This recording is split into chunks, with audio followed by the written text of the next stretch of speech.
8.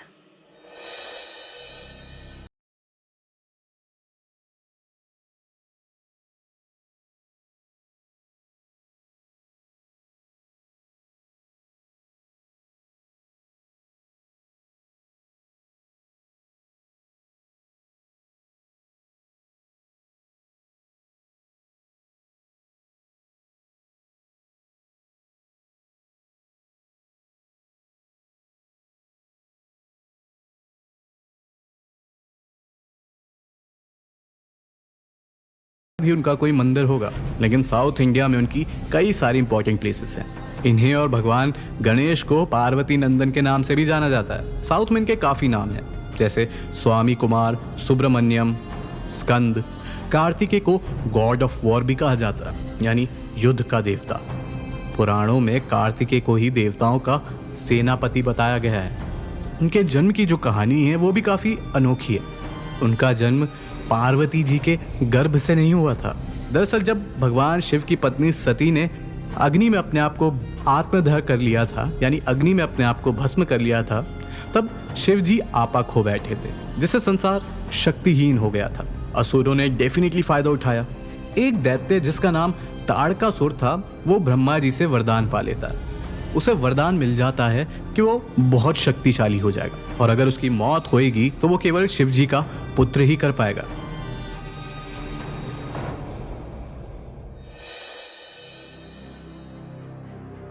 उसे इस बात का भरोसा था कि सती के जाने के बाद महादेव कभी शादी नहीं करेंगे, और शादी नहीं करेंगे तो शिव जी का बेटा कैसे जन्म लेगा, और जब बेटा जन्म ही नहीं लेगा तो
कि वो 6 बच्चे एक ही बच्चा बन गया।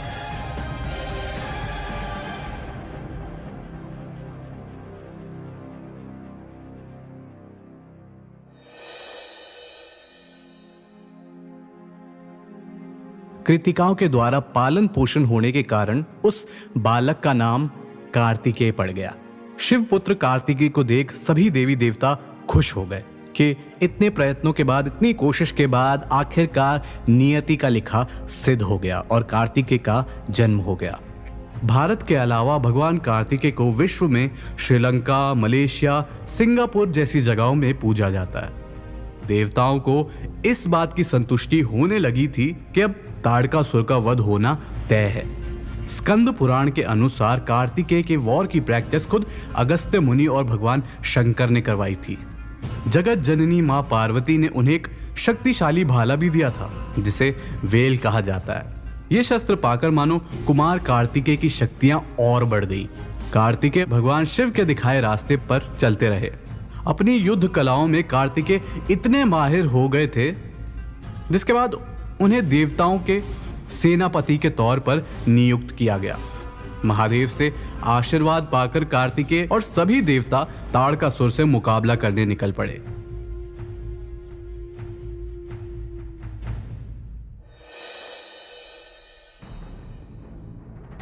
शिव पुराण के अनुसार मुकाबले में सबसे पहले महादेव के भयानक रूप वीरभद्र मैदान में उतरे और वीरभद्र को आते देख और उनकी गर्जना सुन सभी असुर डर से कांपने लगे। और डरे भी क्यों ना, वीरभद्र महादेव के भयानक रूप में से एक जो थे, जिसके बाद उन्होंने सभी राक्षसों को पछाड़ दिया। लेकिन ताड़कासुर के साथ जैसे ही उनका युद्ध शुरू हुआ तो वो हारने लगे, क्योंकि जैसा कि आपको पता है ताड़कासुर को वरदान मिला हुआ था कि उसकी मौत केवल शिव जी के पुत्र से ही होगी। वीरभद्र के सभी अस्त्र शस्त्र से ताड़कासुर को कोई हानि नहीं पहुंची, मानो उस पर किसी चीज का असर ही नहीं हो रहा था। जिसके बाद ताड़कासुर देवताओं की तरफ बढ़ता है, लेकिन उससे पहले कार्तिकेय ताड़कासुर के सामने आके खड़े हो जाते हैं। दोनों में भयंकर युद्ध होता है, जिसमें ताड़कासुर हारने लगता है। उसको आभास हो गया था कि ये भगवान शिव का ही पुत्र है, मानो कार्तिकेय में उसे भगवान शिव की ही छवि नजर आने लगी थी। जिसके कुछ देर बाद कार्तिकेय ताड़कासुर का वध कर देते हैं। तो ये थी महादेव शिव जी के पुत्र कार्तिकेय के जन्म की कहानी। ऐसी और कई सारे इवेंट्स हैं जिनमें कार्तिकेय काफी इंपॉर्टेंट रोल निभाते हैं, लेकिन उनके बारे में हम किसी और एपिसोड में चर्चा करेंगे। फिलहाल मेरा नाम है चिराग और आप सुन रहे हैं द इंडियन माइथोलॉजी पॉडकास्ट। अगर कोई फीडबैक हो तो हमारे साथ जरूर शेयर कीजिएगा।